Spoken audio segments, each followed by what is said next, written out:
Hi, I'm Amelia Klingman, and I'm a violist with the Louisiana Philharmonic, and I'm here to help you work on some of the LMEA audition repertoire. So starting with the Wolf Heart. This one is challenging because you have to fit a lot of notes into one bow, and you may split up your bows differently depending on how fast you want to play it. But one really good way to help divide your bow up without running out of room is to practice instead of slurring like it's printed. You can stop your bow between every note so that you know exactly how much bow you're using. So like this.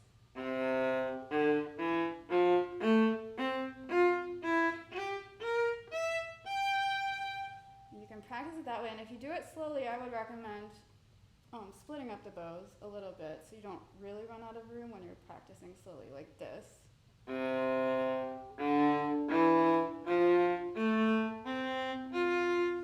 So you can use the bow however you want when you're practicing, and then eventually you smooth it out and you're not running out of room.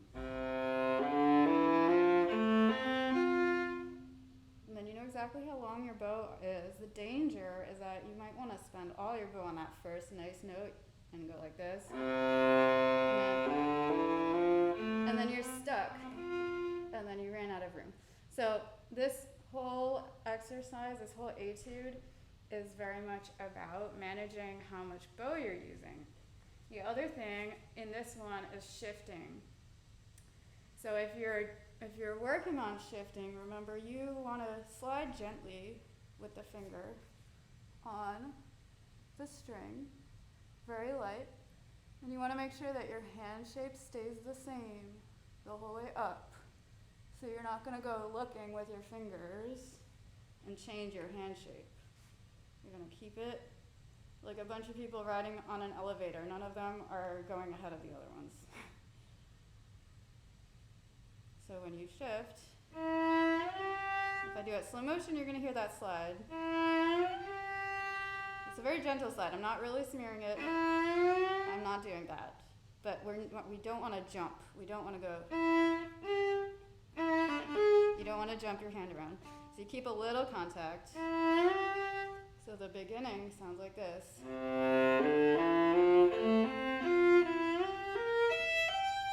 And if you didn't notice it before, you'll hear my little slide in there, and that's okay. So those are my recommendations. One really little tricky part is where it switches to treble clef. So even if you are used to reading treble clef, it's still tricky. I'm looking at measure 29 and 30.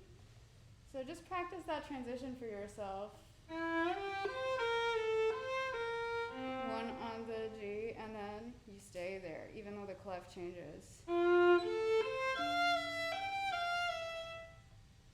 So that's a tricky little spot. I recommend writing in as many fingerings as is helpful to you. It's not cheating at all. We write in a lot of things in our music to help ourselves. So write in all the fingerings you want, write in all the bowings you want to make you sound the best that you can sound. I'm going to move on to talking about the Beethoven March. This one is really hard. Has a lot of difficult things for the bow. Before I talk about that, the other thing in it is dynamics. It's got a lot of dynamics, fourth-standos, and crescendos, and sudden changes in dynamics. So be really aware of that. That's the kind of thing that if you demonstrate it, they'll really appreciate hearing that.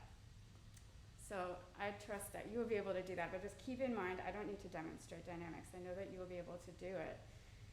One of the really rhythmically tricky things about this piece is that you have a dotted rhythm, which is a dotted 8th note and a 16th note, this beginning.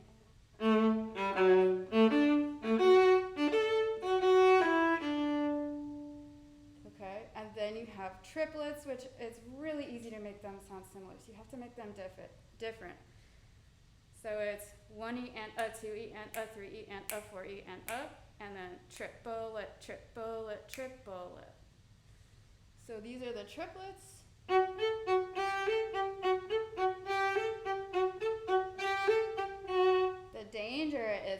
the dotted rhythms sound like triplets, so this would be wrong.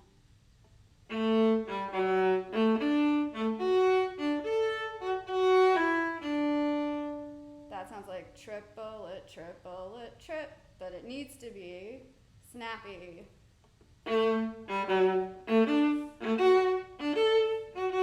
Like that. So make a really big difference between the dotted rhythms and the triplets. The other really hard spot in this is right before the first repeat sign with the turns. So when you see that squiggly line, that turn means you play the note that you see before it, which is that D. And then you go up a note, back, and down a note, and back. So slow motion, it is this.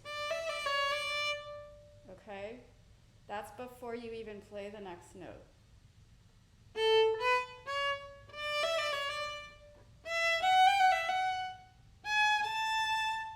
And a really good way to practice this, because you also have to deal with shifting, is to take the turn out when you practice.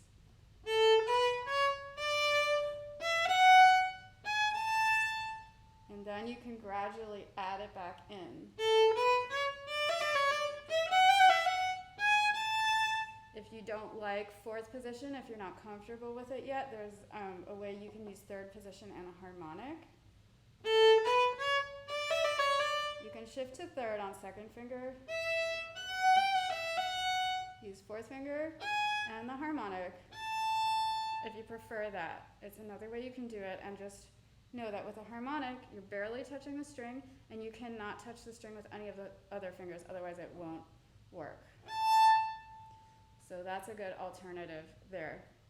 The rest of it, there are a lot of big chords and double stops in this, and I would say play whichever a number of notes makes you sound the best. So you don't have to play them all, in my opinion. When we play in the orchestra, if we have big chords like that, we tend to divide them up. So prioritize whatever makes you sound best. So for example, right before that letter B, you can just do the top two notes, or even only the top note if it makes you feel comfortable.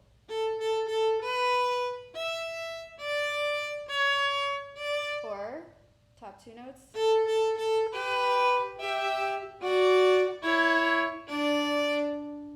So you don't have to feel pressure to play all three notes in the triple stops. If you can, that is wonderful, and you should do it. But you want to sound your best and do whatever it takes to do that. And then when you're recording, if you make a little mistake, just keep going. Get used to pushing through, just so that you can get a good take to send in. Nobody's perfect. I'm not perfect, and we just do our best. So the important thing is to make a recording. Even if you do half of it, they'll still like to hear you. So thanks for watching. I hope this was helpful, and good luck on your audition recording.